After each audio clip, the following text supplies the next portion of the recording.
into another episode of Profit Picks. If you are new, we always start the show by being transparent.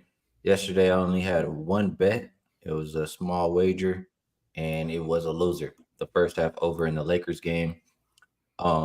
Believe both teams shot like 3 for 28 from three in that first half. So all of that, and I think they missed it by like 9 points or 8 points, something like that. So tough when they can't hit anything, but it is what it is. Try to bounce back here today. We got Mr. Vino to help us out. How NBA treats you? How you doing today, Vino? I am good today, Skee. NBA was great to me yesterday. 3-0, 5%. Actually, the first 5%, I looked it back up, Skee. The first NBA 5% in 2 years. Philadelphia won pretty easily second half. I had that Lakers Denver over, but I had full game 216.5. We talked about it here on the show, and thank goodness they cared at the end. Austin Reeves sinking 30-footers that counted and a few fouls, so that got there by half a point. And Orlando was start to finish the better team than Cleveland. So very, very nice day. We'll look to hop on that and keep rolling.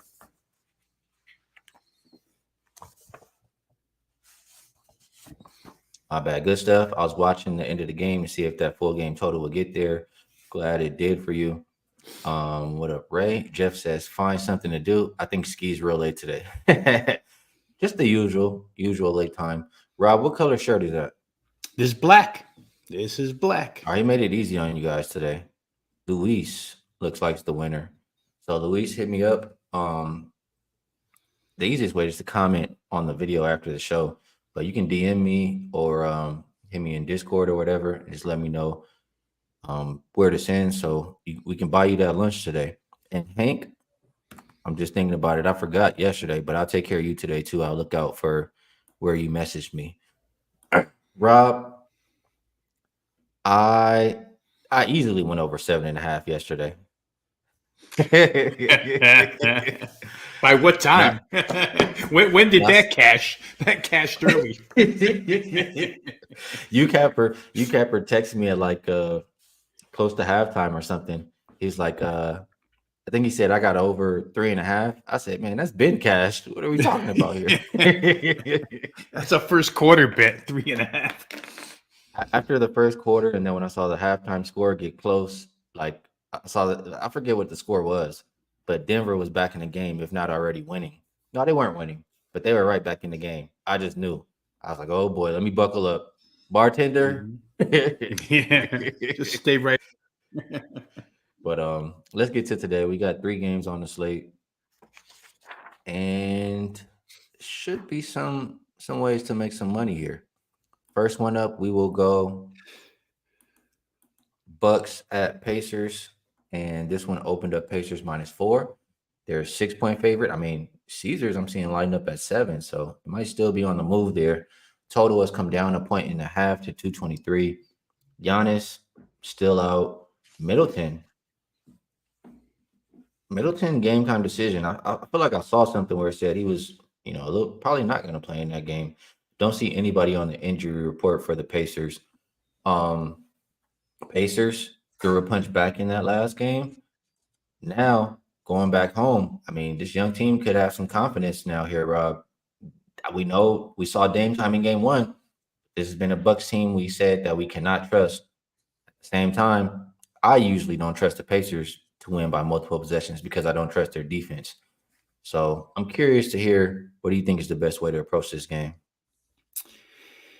It's difficult, Skee. I'll say this. We've talked about college-type crowds in Minnesota, in Orlando, and it showed up in both of those places. And I would add Indiana to that list. Indiana is not a place where they're accustomed to playoff basketball, and it's a big basketball state.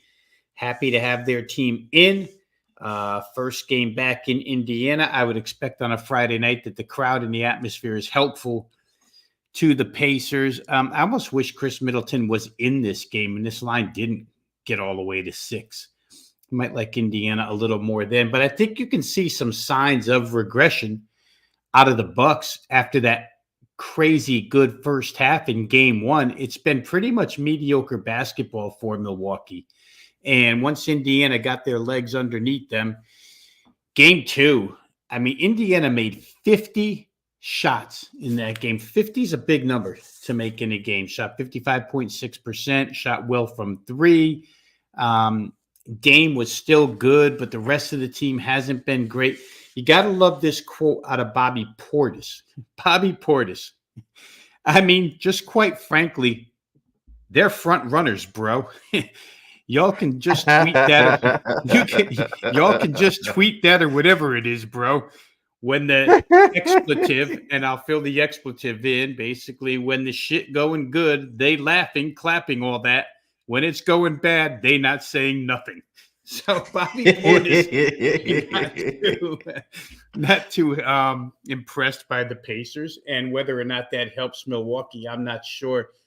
You know, something here, Skee, seriously, without Giannis in the lineup, their interior play just isn't the same, whether it be defensive, whether it be offensive, whether it be rebounding. Indiana's gotten the best of this team on the boards in 2 straight games now. And you don't really expect Indiana to be that great of a rebounding team, but they've won the rebounding war. And this number stood out to me. I mean, we know Tyrese Halliburton is a great assist guy, but last game, Indiana's assist to turnover ratio, 38-5, almost 8-1. That's insane for any level of basketball. They assisted on 76% of their scores. And we saw what happened. They sped the game up. Milwaukee ran with them, and Indiana's just better at that. And I don't see Milwaukee actually, with the guys that they have, slowing this thing down on Indiana's home floor. So, like I said, I would have been happier with Middleton in. I don't think I can lay this many points with Indiana, so I'm off of the game. I took a look at team total. Indiana at home, always worth a look team total-wise. I think that number was 114 earlier this morning. Didn't bet it. It's probably the closest to a recommendation that I can come in this game, which would be Indiana team total full game over 114, because I just think crowd's going to be jacked. I think they've got a sense of confidence now after that last game when they put up 125. I agree. They have a sense of confidence. Being at home will help them. And just looking, I mean, I know some of these are regular season games, but especially the games they've been winning, I mean, they're flying over this 114.5 number. The Bucks always say, I don't really trust their defense. So 114.5 seems like a solid bet. I don't want to lay with the Pacers for the same reasons. I don't trust their defense. So it makes me think that team total could be the way to go there. Good stuff, Mr. Vino. I think that is a solid look. And Rick White agrees. He thinks that team total over. It's a good bet as well. Prolific says, damn, Skee, slow down. You got to drown. Hey, you guys know what kind of night I had last night. I need all the water I can get. All of it I can get. We'll move over to the next game. We have Clippers and Mavs. Sorry, I moved it over to team total. Open 3.5-point favorites. Now have the Mavs minus 4.5. Total has gone up 3 points to 212.5. Kawhi. Game time decision. I did see he was present at shoot around for whatever that's worth. Gafford, game time decision. And he's a big piece for this Dallas team. Hardaway, out.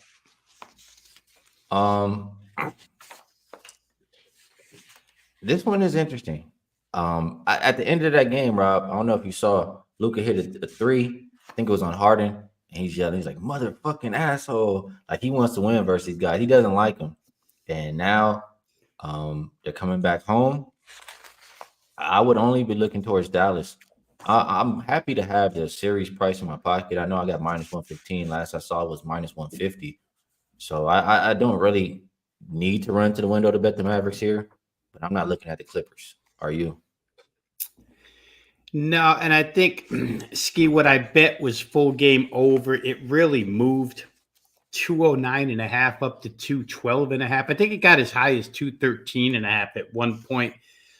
And when I sat down and looked at it, let me just start with game 1 opener without Kawhi in the lineup was 227. It opened at 227. 2 games later, it opens at 209.5. There's an 18-point adjustment. Now, it's gone up some, of course, and that game 1 came down some, but it just shows you how far the odds makers have come down off of 2 unders in this particular series, but I got some reasons here why I played this game up and over. It's been a 3-point shooting series. The team who shoots threes wins the game. Clips shoot 50% from three in game one, where everything went in, 18 of 36, 54 points off of threes. They win that game, score 109. Dallas, second game, shoots better from three, 42.4. They make 14 of them. They win that game. But the other side in each of those games was horrendous from beyond the arc. Now, to me, Dallas, just to give you the numbers, Dallas only made 10 threes game one. Clips made 8 in game two. I kind of feel like the potential is there for both of these teams to shoot from three. You got to remember that the Clippers were number 4 in the league overall from beyond the arc, and they're the best 3-point shooting team on the road in the league this year, almost 40%. Dallas, a little above middle of the road, 14 overall at home, 13 at home. And then the free throws in this series, when I started checking the amount of foul shots that have been shot in individual series so far, the Clippers and Nuggets have had 99, or excuse me, the Clippers and Mavericks have had 99 free throw attempts in 2 games. Dallas has shot 60 free throws. Clippers shot 39. Makes a little bit of sense because it's been physical. Makes a little bit of sense because Luka and Kyrie always get to the line. Makes a little bit of sense because James Harden, Kawhi now, and Paul George can all get to the line as well. 75 points in 2 games off of free throws. I don't know that changes, to tell you the truth. I think the free throws will be there. They'll be the constant. For what it's worth, Bill Kennedy is one of the refs tonight, and he and Luka have had a little bit of history together. Bill Kennedy's he's a nice man to Luka. He tells him, first off, here's your warning. And then when Luka continues on, he gets teed up. So I think 3 of Bill Kennedy's technicals I read this morning against Luka have been rescinded. So Bill Kennedy just likes teeing up Luka. So I got 3-pointers that I think are going to fall. I've got foul shots that I think are going to remain. And then the last thing, Skee, is these shots at the rim, inside the paint points, and blown fast breaks. If you just watch those 2 games, there's a ton of those that are missed. I'll put some numbers to it. Inside the paint in this series, Mavericks are shooting just 42.7%, 32 out of 75. When you have close range shots, you should make those. The Clippers, 42.3. So neither team has done well from close range. And at some point in time, they're not going to turn over fast breaks. They're not going to botch fast breaks, and they're going to make shots at the rim. So I think that may happen tonight as well. Kawhi's got the game under his belt. I expect him to play. I know you just read the injury report that says game time decision, but I think he'll play. He was only 7 of 17 from the field, 0 of 5 from 3, only went to the free throw line 2 times in that first game. So I'd expect Kawhi's numbers to come up. And then I guess I would close it with this. I mean, Dallas at home has been an offensive juggernaut, almost 119 points a game, 118.7 clips, 116 per game on the road. That's good for 7th and 8th in the league, respectively. They've underachieved on offense in these first 2 games, and I just think that the adjustments, again, I feel like head coaches like to fix what's gone wrong. What's gone wrong has been offense here, certainly not defense. So I played it over. I got the number at 212.5. I think that's where it sits now. But I think it's a fair price, and considering the over adjustment here, I think it's got some value to it. Well, that over I can understand, and the market definitely agrees. Ray is asking about player prop Kyrie over 24.5. I don't really have any opinion on that, but I was thinking if Kawhi sits, maybe Westbrook could be somebody to play on. I know he'll, have usage. No, he's not scared at least, and maybe points, rebounds, assists, probably points and rebounds. That's the person I have the most opinion on as far as this game for a player prop. Rob, let's move on over to the last game of the slate. That is Timberwolves at Suns. This one opened up Suns minus 3.5. They are a 4.5 point favorite currently, and total sitting at 208. So Kyle Anderson game time decision. Same can be said for Grayson Allen. I've been pretty high on the Timberwolves. I think they have a lot of advantages in this series. That size is a big one, and I'm a fan, and I like what I see from Anthony Edwards. I trust him the most out of everybody on the court offensively. So it's tough for me to look at the Suns in this game. But similar to yesterday, Suns in a desperation spot. Um, I don't like betting against teams in desperation spots. That's just kind of how I feel. So Suns have been a team that kind of falls apart late. If I'm betting the Suns here, I know the line is shaded, and we know why it's shaded. But I would look towards the Suns' first half. Just get in and get out. I think you get max effort from them to start the game. I think they'll shoot a lot better at home. The role players for them will play a little bit better at home, and it's just an absolute Sun spot in my opinion. Whether you choose first quarter, first half, I would get in and get out. How do you feel about it, Vino? Yeah, this one's interesting. I don't think that the Phoenix atmosphere is the same as what it would be, like we've said, for Orlando, Indiana, Minnesota, places where they're just going crazy because they don't get playoff basketball. Phoenix expects playoff basketball. I don't know. The crowd will obviously be there, but I don't think it's the same type of frenzy type atmosphere. I read a lot of quotes on this show, Skee, from players, from coaches, and some of them you trust and some of them you don't. I just don't know how many times you can hear from Bradley Beal, Kevin Durant, Devin Booker, Frank Vogel, and trust what they're saying. And it's almost like they're trying to convince themselves. And this is a team that went 3-0 in the regular season series by double digits, all 3 wins. But much like the Bobby Portis, inflammatory comment, you get the Timberwolves fans who at the end of game 2, apparently Phoenix took a little bit of objection to the fans chanting Wolves in 4, Wolves in 4. So at home here, maybe Phoenix wants to get things straightened out. They're saying all the right things, but beyond what you said about them being a bad, or not a bad, but a poor fourth quarter team for most of the season, they're a turnover prone team. I didn't pick up on this until I read it today, that the Suns, who like to run, they got outscored 31-2 in points off turnovers. And then it shook my memory. I'm like, yeah, they've turned it over all season long. They don't have a real point guard. And the Wolves attack them aggressively defensively. I mean, Jaden McDaniels was crazy defensively the other day. Plus, he scored 25. So when guys like Frank Vogel say we've got to be better, when they're swarming on us and we're not getting the right stops, this is why I highlighted this for you, Skee, because the end of the quote was, we can't be organized offensively. Let's check Phoenix's organized offense. I guess Frank Vogel doesn't think it's very good, and certainly Minnesota has capitalized. Rudy Gobert had a couple of things to say about Phoenix. They don't like it when teams play defense like we do against them, and I agree with that. It's why I liked Minnesota in the first game. I don't think Phoenix loves physicality, but they always have the element of shooting the basketball well, especially at home. And if they get on a streak, one of those guys, 2 of those guys, you could be in trouble. But I don't want to bet against Minnesota. I don't want to play total. I really don't have a good way to play this game. I mean, I've got a ticket on Minnesota for the series, so I'm in pretty good shape. Really no sense to go ahead and leverage that even further. See what happens here in game 3 and go from there.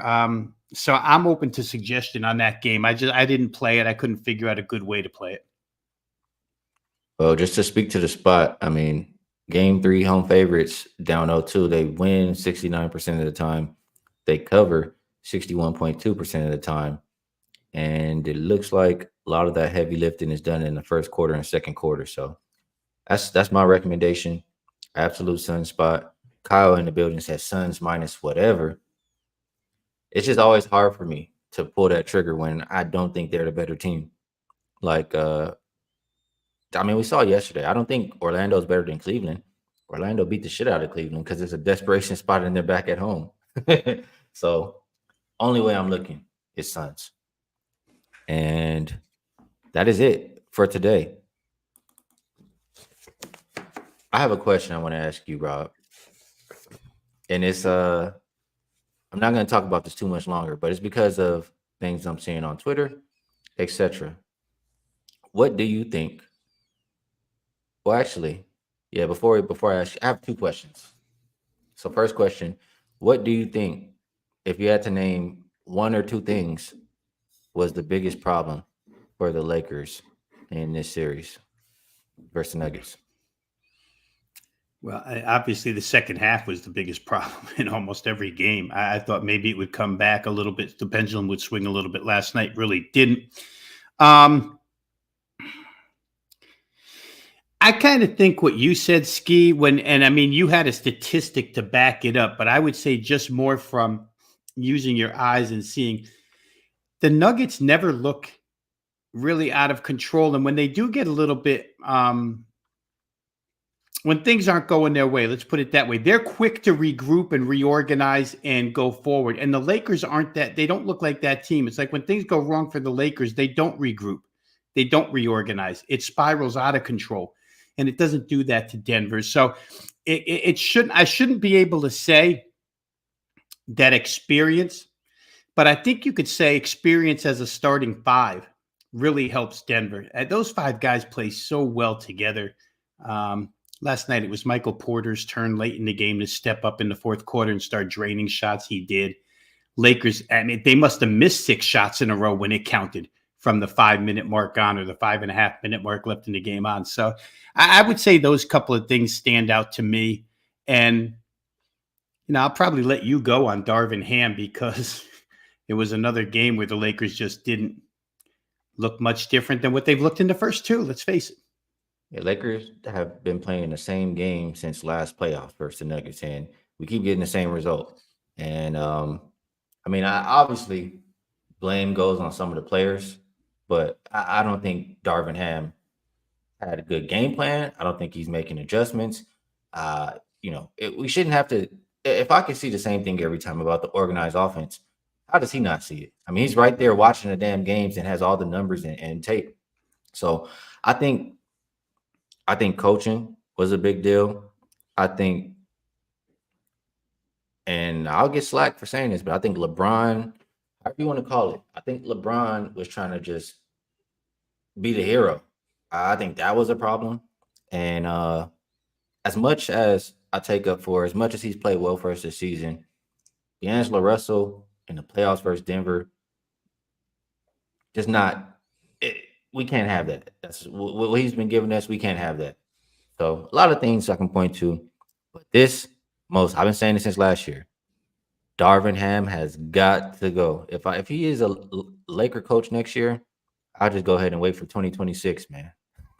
I'll wait for the next year. You got somebody you want?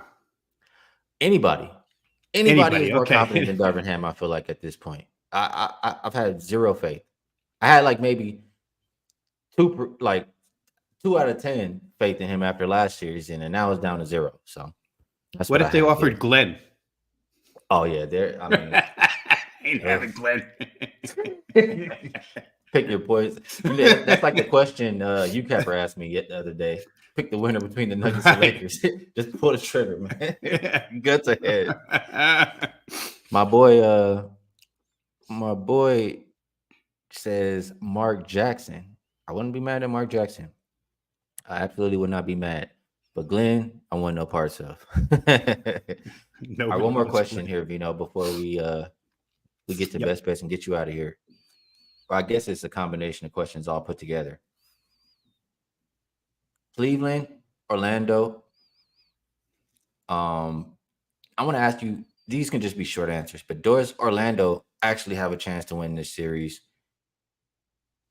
Do they have their confidence back after that big win yesterday? OKC, are they going to continue to run over New Orleans? Is New Orleans done after they, had that close call in game 1 and no Zion? And last but not least, I don't want to ask you about the Nuggets game anymore. I want to ask you about Boston and Miami. There's a big coaching difference there too. I think Spo is way up here and Mazzulla is way down here. Do you think the Heat can the Heat win another game? Are the Celtics in trouble in this series? I don't think they're in trouble, but I think they could lose another game. I mean, that's always possible with Miami. But Boston will win that series. And I do remember we spent a heck of a lot of time last year ripping Joe Mazzulla. And I had forgotten about it because Boston had such a good season. But that game 2 in Boston brings back the Joe Mazzulla thoughts. Not very good. Spoelstra's always capable of winning. I just don't think they have the horses to win that series. So I don't think Boston's in trouble. I think OKC will probably win that series in 5. I think they can get one on the road. I just think at this point in time, they're better, deeper, quicker. Everything favors OKC. Got the first game jitters out of the way. And the other one, I tell you what, if Orlando had the home floor advantage, I would almost pick Orlando to beat Cleveland. Cleveland was the least impressive 2-0 home start team of all of them. I think we mentioned numbers yesterday, Skee. Cleveland didn't play good. I mean, they played terrible and got to 2-0 against Orlando because Orlando played worse than terrible on the road. Now back home, I think Orlando probably evens that series up. And it may go 7. It may be 4-3 Cleveland, but I think Cleveland wins because they have the home floor. I don't think Orlando can win a series without home floor advantage. Fair enough. It is I mean, I can agree with a lot of what you said there. It's about that time, Vino. My bad.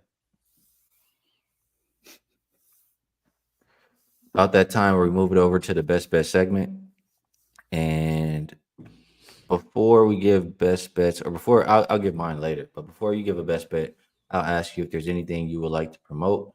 And then I'll take a guess. You'll go with the over in the second game we talked about. But let's see. How you feeling about it, Vino? All right, let's do this first. Wagertalk.com. We always want to promote them. That's where you can find all my work. You can find a whole bunch of Skee's work as well. Wagertalk.com, videos, written content, free plays, client plays, all that available there. For those of you who like the type of videos that Skee provides you every day with his show, you can find the same thing, multi-sport, over at wagertalk.com, NHL, MLB, whatever you're into, you'll find it over there at wagertalk.com. You get it for free just by dropping your email address over at the site, wagertalk.com. Free play today, Skee. I will go that direction because it's the first one I played, so I'll give you that one. Dallas Clippers, to me, just have underachieved greatly offensively, and a lot of it can be attributed to great defense so far. Some of it can be attributed to rust on Kawhi Leonard. But I don't know that Dallas can play the type of defense they played in game 2 to the same exact level, which to me was as good a level as they've played in years.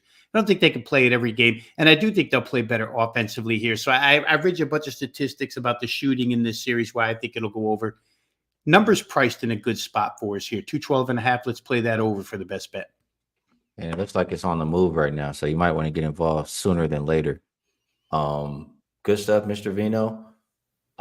Next week, I guess I'll text you. We'll figure it out. But good luck this weekend. I appreciate you joining me, and I'll talk to you next time.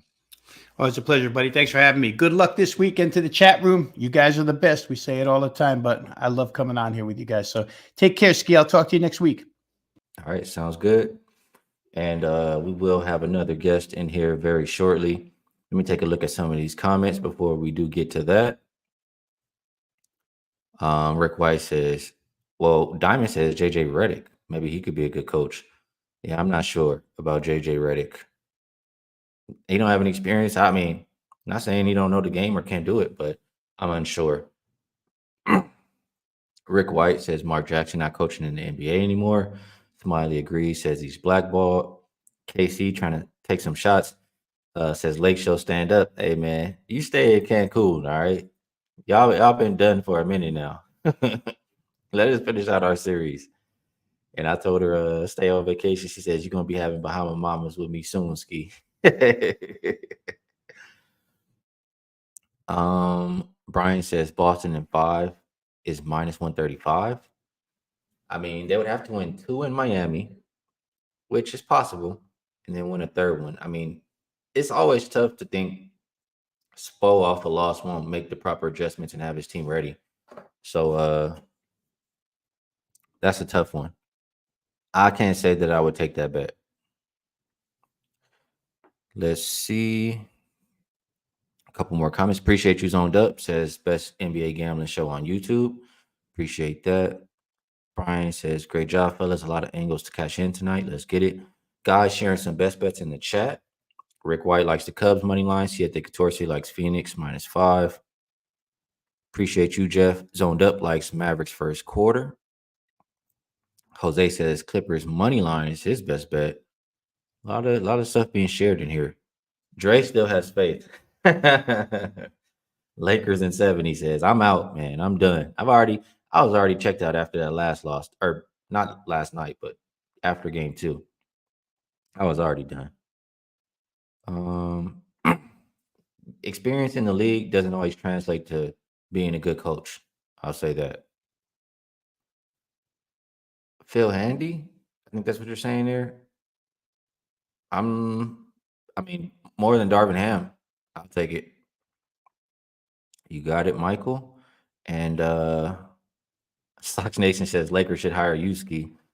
I don't know. I think I would be a good somebody in management. I don't know that I have the patience to coach other grown men or players. I could probably coach kids because I'd have to have patience to deal with kids, but to deal with other grown men, I don't think I have patience to do that. Um, all right. Let me check something out.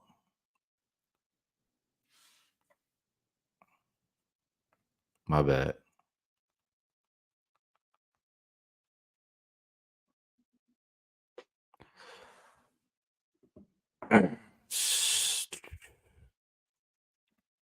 Kyle says Ski would need to pass a breathalyzer to get the Lakers head coaching job. Phil physical.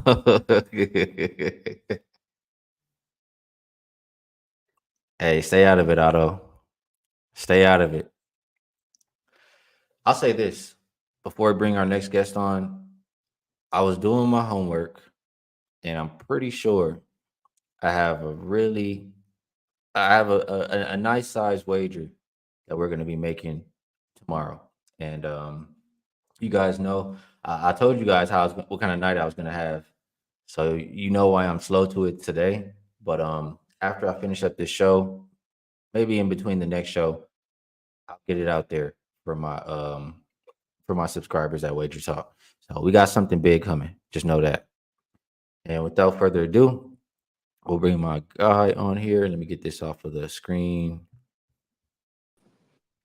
And let me make that not so close. There we go.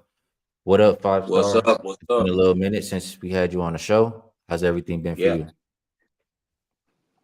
good, man. I was like a Ferrari with no engine, man. I didn't have a voice for like a week and a half, man. My son uh, had me a little under the weather from that daycare miss, and bro, it seemed like I could function and do everything but talk, and I can't do anything if I can't talk, so I couldn't make any type of move. So I've been kind of in the house chilling, man. I just got my voice back earlier this week. Now I'm just trying to stay drinking some tea and stuff to, keep it going.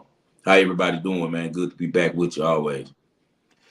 You know, NBA. I mean, this is the time when you start betting a little bit of NBA. You don't got your precious football. You don't got your college basketball. You still got your tennis, but you got Yeah, to I jump got my in the tennis. NBA around this time, and at least the games Yeah. matter. So I know we'll talk a little bit of NBA here today, but I just want to ask you.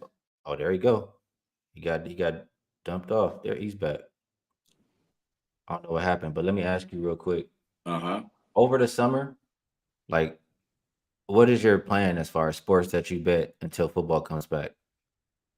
Well, my plan is always tennis. The great thing about tennis, it's a tournament on every day, and I tend to focus on the lower level tennis players, not the bottom, not the ITFs. I don't really like that too much. That's way too much studying. It's way too hard to see those matches. But I kind of focus on the 250 range, which is like right below the top guys.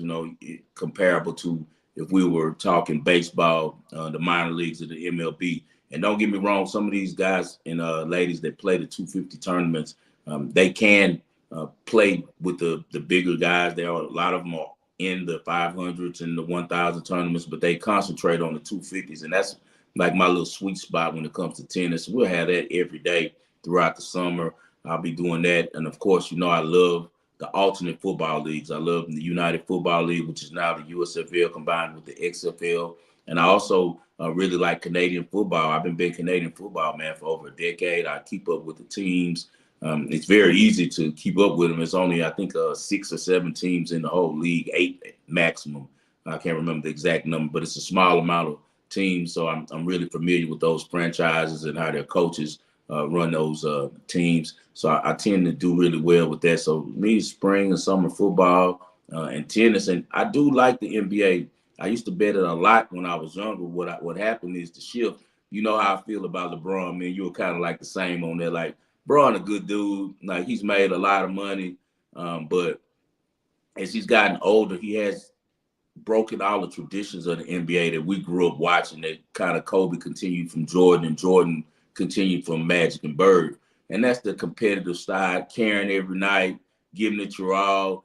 Braun has kind of made it where they all got money, they got freedom to move around, but they don't care as much about, winning. And it all also goes back to when Braun stopped doing when he never wanted to do the dunk contest. Remember, that used to be just like a tradition. If you were good, you're going to show your wares at the dunk contest. Or if you can shoot like Reggie Miller and Bird and now Curry and Lillard, you're going to go to the three-point, contest and show out and show what you can do. He never participated in any of those things, and it created a league where people don't try as hard every day. And I also blame Popovich for doing the sitting the Spurs when he started the sitting out Kawhi Leonard and Tim Duncan and all that stuff too. But my point is, all of this stuff that LeBron and Popovich started has now become norm in the NBA. So I don't bet it as much in the regular season because I can't count on who's going to play and I can't count on who's going to care.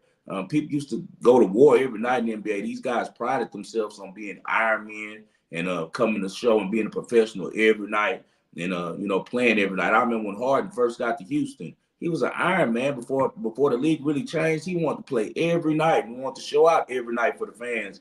And now, it's just things change. So it's much harder to cap. It's much harder to tell what's going to happen. So I only bet the playoffs, and I do really well in the playoffs. We've been doing really good in the group on the playoffs. I agree with a lot of what you said. And it does suck that we have to try to find, who's motivated night in and night out in the regular season. But good thing about it is everybody should be motivated in the playoffs. So let's talk about one playoff game here today. And we did discuss a little bit here with Mr. Ravino earlier. That's the Bucks and the Pacers. Mm-hmm. And this line is still on the move as far as just the side. It opened 4. It was 6 when we were talking earlier. 6.5 mostly, but even a 7 up there. And the total started to come down. So just a quick summary before I pass it to you. I am a kind of guy who I don't trust the Bucks in general. I don't trust the coaching. I don't trust them defensively. I don't really trust them at all. They had their Dame time game 1, but the Pacers, they might have got, for a young team to get a win like that and come back home, they got some confidence now. So I view the Pacers as a team who I don't really trust them to get stopped, so it's hard to lay a number like this.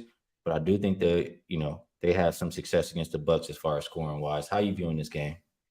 My first play on this one is going to be the team total over 114.5. We're kind of in the same mind frame on this one. Pacers, young team. That's why game 1, we both, I think, were on the Bucks. I know I was in the group, but we're on the Bucks because it's the first game that the Pacers ever played.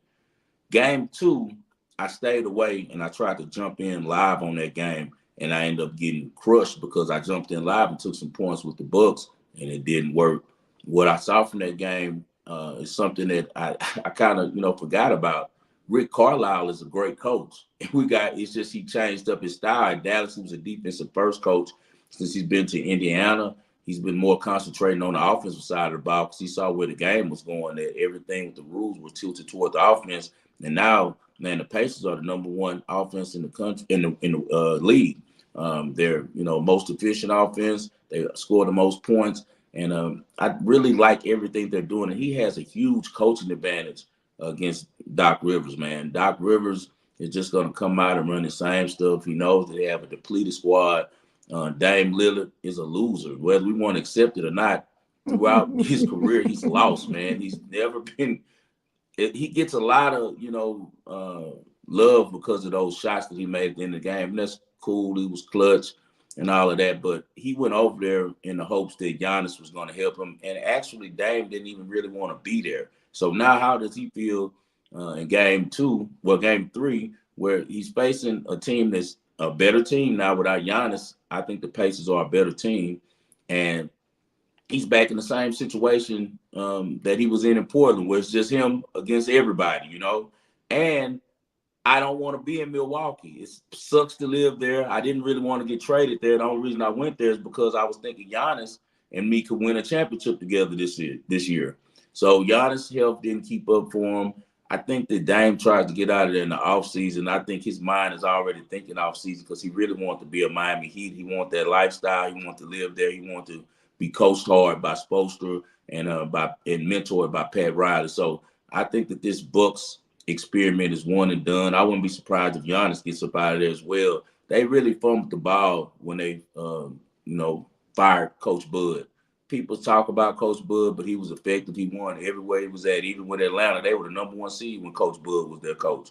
So because of the way that he carries himself, they kind of, took him for granted. I think that was a Giannis thing. They pushed him out the door. Then they go hire this other guy who's a decent coach, always been an assistant, but he's too kind and too nice, and they push over on him, and then they go get the superstar coach and Doc Rivers, who's just making money for sitting on the sidelines drinking water, and from what he did with the Celtics one time 30 years ago. He needs to be on TV somewhere on TNT. He shouldn't even be coaching still. So I think that the Pacers run all over them. They've averaged 127 since January 2023 in their matchups against the Bucks. They're putting 127 on them every time they face them. And this was before Doc took over.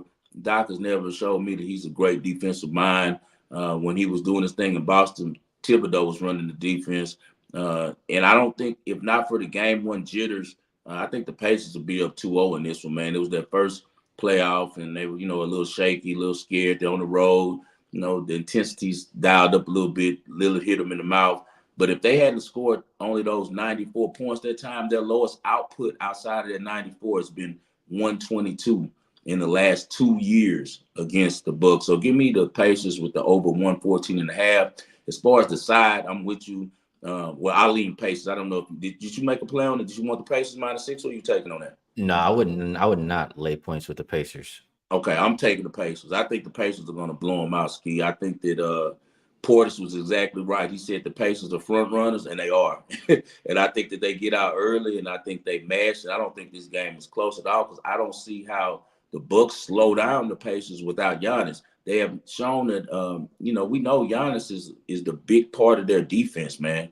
He's kind of the eraser that makes up for everything. Lopez, he's slow-footed. He can protect the rim, but they're going to pull him out by forcing him to step outside on the stretches with Miles Turner on the stretch 4 position. So he's not going to be as effective. And we know that everybody else, Bobby Portis can't play any defense. Dame doesn't play defense. So I just think that the Pacers celebrate. This is probably their first game. I want to say, I don't know the exact number, but it has to be about 15 years, I want to say. Last time probably Paul George was there, however long that was, maybe 10 years ago, that the Pacers had a home playoff game. I think they're going to be really, really excited for this game. I think that their crowd is going to be revved up.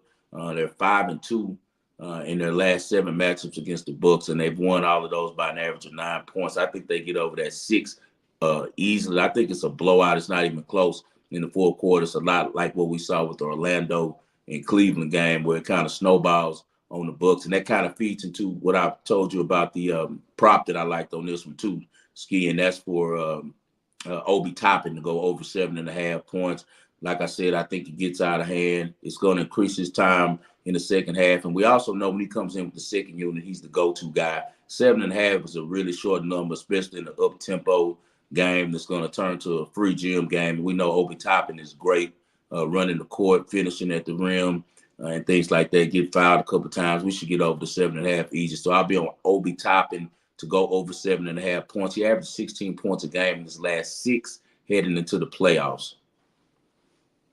Good stuff on that. I think you said something like, or maybe it's just how I'm thinking about these teams, but the Bucks, the Pacers are going to play fast. Yeah. And the Bucks are going to be comfortable in a game that's up tempo. So if you're telling me that, and we don't trust really, or I personally don't trust either defense, I would think the over is the play. But I do think more so the Pacers at home I trust them a little bit more. So maybe Pacers on their team total would be the look for myself. That's kind of how we talked about it earlier with Yeah. Ravino as well. So Okay. I like your looks. And Daniel saying he thinks Hadley gets 15 plus assists.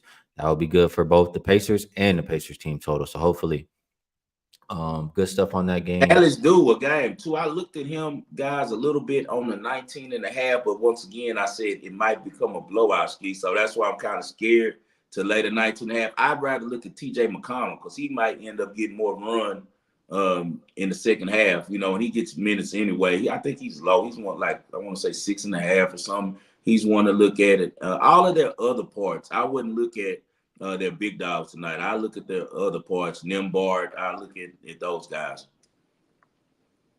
All right, good stuff. And I get it. If it's a blowout, you don't want to be on them stars because they'll be No. on the bench at the end of the game. Yep. Let's move it over to some tennis. Oh, yeah. And I didn't get to even, look too much into these games or see who they're playing, but I know who you're looking at. And first up, we have Emma Navarro. Yeah. So let us know why you're looking at her today. This is a young American on the rise, man. She can really play. Came out of nowhere, man. She was a college player, so she didn't get the early push that a lot of these tennis girls get because they start playing at 14 or 15 years old. She took the old school route and played in high school and played at college before she joined the tour. Man, she's one of the best Americans right now on the tour.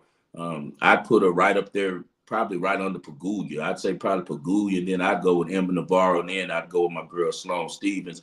She's facing Haddad Maya. Haddad Maya, she had a really good run, but I think she was on steroids, man, because she ended up testing and had gone through a bunch of stuff. And ever since she kind of was charged with that steroids allegation, she hasn't really been the same. At one time, she had made a push and got into the top 10, but she's fallen off a lot. And this isn't her surface. It's strange because she's from Brazil, which means she's a South American lady. She grew up in South America. Usually they grow up playing on clay courts, but she does not play well on clay courts. Emma Navarro does. And they actually faced each other last year in Charleston on the clay. And it was a tight first set. I think it went to a tiebreaker, but in the second set, man, Navarro smashed her. She 6-loved her. And I think that continues now. She's just playing with a lot of confidence. And I think it Haddad Maya has lost her confidence. Haddad Maya's style is more of a big serve and a +1. With the slowness of the clay, it doesn't work as well. That's why she's much better on grass and hard courts because her serve is really good. And like I said, she's a +1 player. Whereas in Navarro, I think when they get in a rally, she'll be able to make more shots. So we're going to go with Emma Navarro at -150 to win in Madrid. Good stuff on that. And the surface, I've learned, is a big deal. I want to say, I could be wrong, but I think it's Medvedev. He's good on really good on one surface and not good on another, or I don't know. He's I've great heard it on before. hard courts, and he hates playing on clay, but he can Yeah, play on clay. And see, another thing you have to get to, it gets into depths of this stuff with this clay. Like now, they're playing at high altitude, so it's a little bit different. But the clay, some clay courts are faster than others, but the ones like the French Open are super slow. That's why Iga Swiatek and Rafael Nadal, like they're the king and queens of that surface because they're such good power hitters that the ball slows down and hangs for them, and they can put the ball in places you can't get to it. good stuff on that. And the next one up, I think we got somebody who already agrees, and he didn't know. He didn't Yeah. even know what's coming up. Zoned up says best bet for him is Fernandez money line, and you are also looking at Leylah Fernandez. I'll ask you this: I don't know too much about any of it at all, but the ranking, she's ranked 32nd. Her opponent is ranked 8th, but she's -115. Right. It must be for a reason. Oh, you've been doing this a long time, Skee. You understand the numbers tell the story. Numbers tell the story of the match. And Ons Jabeur is 2-0 against Fernandez. Fernandez has never beaten her, but she has pushed her to a decider each time. Each time it went 3 sets, and those are the days that she lost to when Ons Jabeur was a top 5 player. Ons Jabeur was great in one time. She literally was like the face of tennis for Africa. Like she was the top woman in Africa. All of the ladies out there love her. all these foundations and stuff back her. She was just and she's a beautiful person, great person, but she lost her confidence when she blew Wimbledon, man. She was supposed to win Wimbledon and blew it against Vandersov, and she has not been the same. It's like a golfer when they gets to, the gets. They, they kind of can't, they can't make anything anymore. That's her. She used to be really good, man, but now she struggles with everybody. She struggled with Smith-Lover yesterday, and Smith-Lover is not a good player. Feisty match yesterday by Leylah Fernandez. She came back and ended up beating one of my favorite girls, Potapova. Excuse me. And Potapova had a lot of success against Fernandez, but Fernandez gets it done. The thing about Fernandez, she's a clay player. She's left-handed. She's really fast. So you have to get a lot more balls over the net against her because of her defense. If she can control her errors and doesn't get the spraying her forehand like she does sometimes, I think that she can win this match 2-0. And the reason why is because Jabeur isn't striking the ball as she used to. She used to be one of the best ball strikers in the women's game. Now a lot of errors. She can't hit her spots anymore. And as I said, she's lost her confidence. I just think that this match should have been like a -250 on a regular day. I think the numbers showing you that Fernandez is the right side to play. And as I said, Jabeur is just going through it mentally right now. And tennis and golf are the two sports that when you're mentally having issues, it's really hard to get over, man. And she's really questioning herself. And every time that she is getting into a rally, she doesn't really know what she wants to do anymore. She doesn't know if she wants to go drop, if she wants to use her backhand to go down the line. She's getting stuck in between. Whereas before she was real decisive on a plan that she had. And I think, like as I said, Fernandez with that defense and making her get that one extra shot over is going to cause her to have a lot of errors. So we'll be on Leylah Fernandez in Madrid to beat Ons Jabeur for the first time. And these are these two tennis players. They're going tomorrow morning, like early in the morning, right? Early. If you're in on the West Coast like us, it'll be about 2 a.m. If you're on the East Coast, it'll be about 5 a.m. All right, good stuff on that. So make sure if you want to follow, you put them in. You can maybe make some money while you're sleeping if you're on the West Coast. That's right. Wake up to the money. We love it. Roll out of bed to a bag. Yep. And let's see if we can get one more. You got another play you're looking at. I think this one goes tomorrow too. Yeah. But my apologies for not looking at their opponent. The Houston Roughnecks +9. How can they keep this one close, if not win outright? They're going to be at home, and they're playing the Stallions. The Birmingham Stallions are probably the best team in the league for the third straight year. They were USFL back-to-back champions. Great coach Skip Holtz, who's the son of Lou Holtz. He's taking this job very seriously. You know, some people go coach these spring leagues. They don't really care as much, but he's really locked in and made it like, his baby. And he does a really good job of getting some really good players. Why they're not as good this year, in my opinion, even though they have a great record still and they're probably still favored to win the championship, it's the quarterback change. They went from having Alex McGough, who was the MVP of the league last year, and now they have Matt Corral. Matt Corral played at Mississippi. He was pretty good, but he's not as good as Alex McGough is. Then he's facing the Roughnecks. The Roughnecks have Curtis Johnson. Curtis Johnson was a wide receivers coach for the Super Bowl champion Saints back in 2009. He's really good at offense. He was struggling with this team earlier because they had a kid, Guantanamo. However you say his name. I can't remember his name, but he played at Tennessee. People who watch football know exactly what I'm talking about. He was the head. He was the number one quarterback over there at first. I think they were just starting him because he was making the most money on the team, because he came from the NFL. But the guy that's in now is really scrappy and a really good player, and that's Reed Sennett. He was a quarterback at small San Diego, not San Diego State, the University of San Diego. So a lot of people didn't know about him, but the offense has rallied around him. They're playing with a lot more fight, a lot feistier team. They're moving the ball better with him because he brings just a brand new energy to that team, and he can just play better than the starting quarterback could. So I think that 9 points is just too many points to give up in this game, especially against a Houston team who rushes the passer really well. They play sound defense.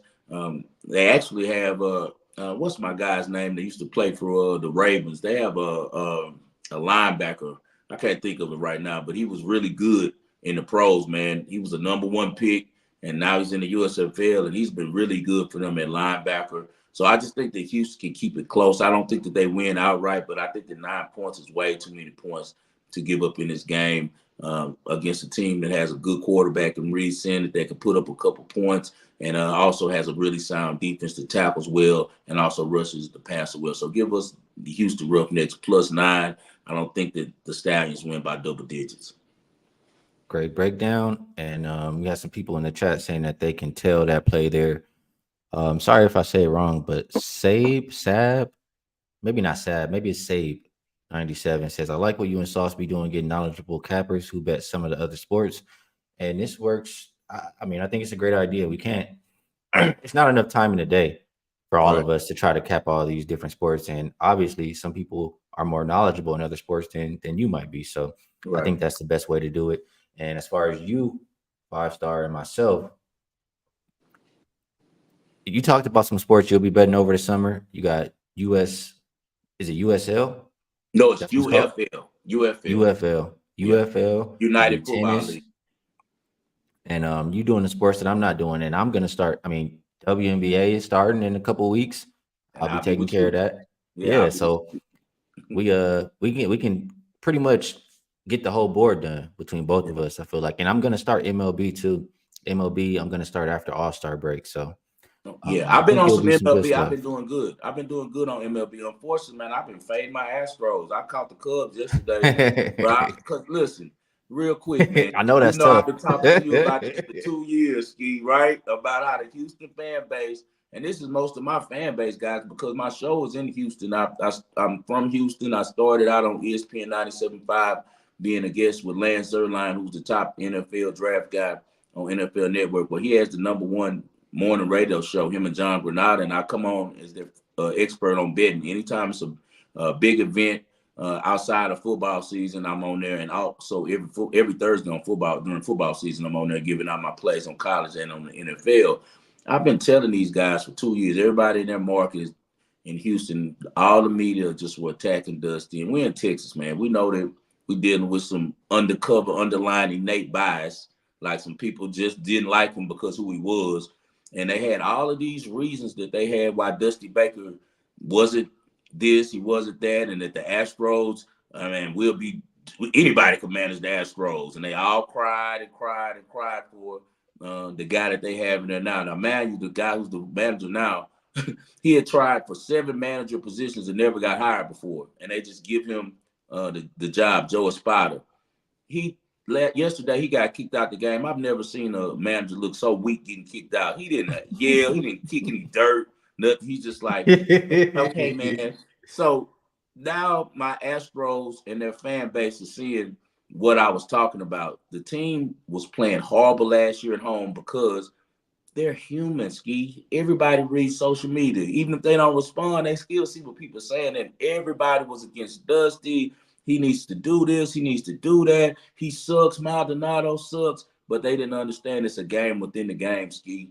And I might can motivate you better than another guy, even though this guy knows all these analytics and nerdy stuff, but he doesn't know how to get to you and get the best out of you.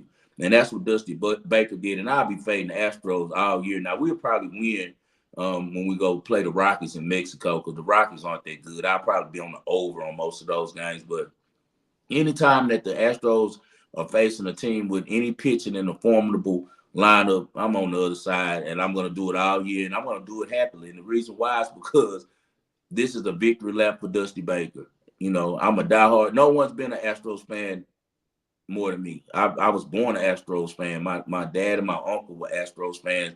First batting glove I got when I was 4 years old was a Houston Astros batting glove, Jose Cruz, you know. So, like, I love the Astros. I'm a lifer, but I'm also smart enough to make money, and I could tell that we're on the decline. So, guys, Astros are a fade right now. Worst bullpen in the league. Anytime they score early, just go take the points in the other team. Hey, I can respect that. You betting against your team for one, and you can see when it's going on. When I first moved here, I remember you were betting the Astros like every day, every game because they was killing. And now you're like, wait a minute, it ain't looking like the same Stros no more. So I think that's Well, that's how you That's bet. great. Major League Baseball, just a real quick tip. I know we run out of time. Just a real quick tip, free game for everybody. No, the easiest way, in the old school capper taught me this years ago. The best way to bet baseball would have been so many games that you're playing every year is to find one team and understand that team completely. Remember, I told you this before, Skee. We talked about this before. You find one team, and that one team that you know them from the top to the bottom, who's their best players, how they deal with certain situations, how their relievers are, and you'll be able to use that one team every day, whether you're even going against them or you're playing them, because you know them so well. You know when they're going to win or lose, and that's how I am with the Astros. You know, I know that team really well, and right now you can see that the dugout is not responding to this manager, man. And I hope that they turn it around. And when they turn it around, and if I see a spark and I see something different, I'll start back riding. But right now I'm fading. And Greg, he's from over there too. He loves his Astros. He says highest still rated against two in MLB. Small things matter, and it tells how they not locked in. So No he also details lists. without Dusty. Dusty was the details. Maldonado was the details. Maldonado was basically the pitching coach because he knew everything about every pitcher that they were going to play against the next night. Even if he wasn't the one catching, he passed it down to Yanir Diaz. Now, without him in that locker room, they missed him, and they're missing the OG. Everybody loved Dusty Baker in that dugout. Good info, great stuff there. And I guess now we can move it on over to the best bet segment. You did talk about the radio show you do in Houston, but is there anything else you would like to promote? And you talked about some NBA, few things in NBA. Talked about some tennis. Talked about UFL. Is there maybe one of those you would like a little bit more for a best bet for the show? Yeah, my best bet is going to be the Pacers -6. Simple as that. I think that they have a party tonight on the books. I don't think that Doc Rivers is able to adjust to what's going on. I think Rick Carlisle is smart enough to go with a secondary move after a successful move. He's going to be able to anticipate what Doc Rivers is going to try to counter with, and he'll have another counter because he's a really good coach. Their offense has shown all year that they're a great team offensively. The Bucks just aren't the Bucks without Giannis protecting that paint, without Giannis roaming on that defense, being able to clean stuff up. Where do they get enough points to stay with this team, man? I just don't see it happening. So give me as my best bet. I'm going with the Pacers -6. And also I like the team total just as much as well, but we'll go with one with the Pacers -6 for the best bet. As far as where I'm at, man, right now I'm being lazy. Like I said, I still got the Waging World. That's my show. Whenever I decide to do it, I do it. We'll get on a more regular schedule probably near the fall when football season comes back. Right now in the summertime, I'm kind of just like chilling. I've been, dealing with the kids, spending some time with my wife, and I'm also working on a film. If you guys didn't know, go check out Dirty Third. That's a movie that I wrote, The New Generation. I wrote and produced it. It's on Amazon. It's also on, Tubi and Amazon, called The Dirty Third, The Next Generation. Really good film. And we're doing a new one. We're doing a second one. So that's had my time a little tied up trying to map things out for how we're going to do that. It's kind of like a movie that's pretty much just about Houston and, the culture of Houston and things like that. So you guys check that one out. But I'll be back with the Waging World probably frequently, at least once or twice a week coming up. I'll tweet out to you guys when I do, but I'll for sure be coming on here every Friday with you, Skee, so the people can see me and they can hear what I got. So I appreciate you guys. If you want to follow, give me a follow at 5 Star in Vegas, spell out the 5. If you guys are interested in joining my groups, I have the Supreme Clientele. We really win. It's not cheap, but we really win. So if you're a real investor in sports and you want to, stack up some real money, you want to win long term, I'm like the Merrill Lynch of investing, but it's sports, man. Just hit me up. I'll be your consultant. DM me. I'll tell you what to do. I'll tell you some plays. We got some guys that have came actually from this show and got a part of the group and did really well. So I appreciate all of you guys for supporting it, and I look forward to being back here with you, Skee, every Friday. Sounds good, brother. And for you guys watching, you can find him on Twitter or X, however you call it, at 5 Star in Vegas. You can see it right there on the screen. So appreciate you for joining, bro. And I'll get up with you soon. Talk to you soon, brother. Thank you. Sound good. Take a look at a couple more comments. Let's see, my bad. There we go. Take a look at a couple more comments, and then I'll get to my best bets. and get out of here. R says Hakeem is the go to this shit. So proud to see it every day. Not a whole lot of people use my first name, but I appreciate you, R. Appreciate the kind words. Joshua coming in late, likes the Clippers plus 4.5. And he says 5 stars, a good dude and good follow, much respect. So on that note, best bets for me. You guys know kind of night that I had. I barely got up and just and did this show and got myself together. So I haven't put anything in yet, but I have my short list here right in front of me. And oh, it's J Boy. What's good, J Boy? That's my dog right there. Like I said, we had a couple real Ski Life members in here today in the chat. It ain't just me who ski. So shout out to another ski right there. My short list is what I'm going to share as far as the best bet segment right now. And it would be Suns minus 4.5 in the it would be either Suns minus 4.5 or Suns first half, which is still like minus 3.5. And I probably prefer the first half just because they've been a team that folds at the end of games pretty frequently. And I'm really just playing on the situation that they're in, not even thinking that they're the better team. So that's why I'm holding myself up on that one. I like the Clippers in Dallas over 212.5 that Ravino broke down for us. I think we can see some offense there. And the Pacers team total over 114.5. A lot of good reasons why. 5-star talked about it. Rob talked about it. We don't trust that Milwaukee defense. And Pacers are going to, especially at home, they're going to play fast. And I think Milwaukee will invite and be fine with playing that fast pace. So Pacers team total over 114.5 as well. That is on my short list.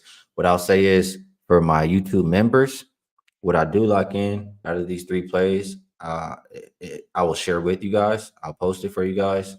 And I will also be on at 1 p.m. Pacific Standard Time with Kyle. So you can hop on over there and I'll probably have some decisions made up. Also, the Wagertalk subscribers, you guys will obviously get those, but make sure you look out because today I'm thinking it's a 5% play that's going to be released for tomorrow. So on that note, appreciate you guys tapping in. Best of luck. If you tell, good luck on all of your action. Show is absolutely nothing without the chat. So I always want to let you guys know I appreciate you. And until next time, I'll catch y'all, man. Peace.